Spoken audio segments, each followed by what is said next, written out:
हुन्छ 1 2 3 4 1 2 3 4 storming pattern चाहिँ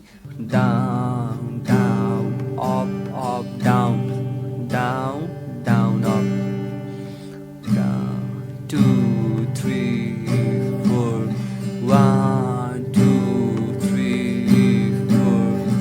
down down up up down down down up down down up up down down down up down down up up down down down up down down up up down down down up हुन्छ तपाईहरुले यसै गरिकन अनि 4x4 बिटलाई चाहिँ एकदम सजिलोसँग बजाउन सक्नुहुन्छ र अरु पनि अनि थप भिडियोहरुको लागि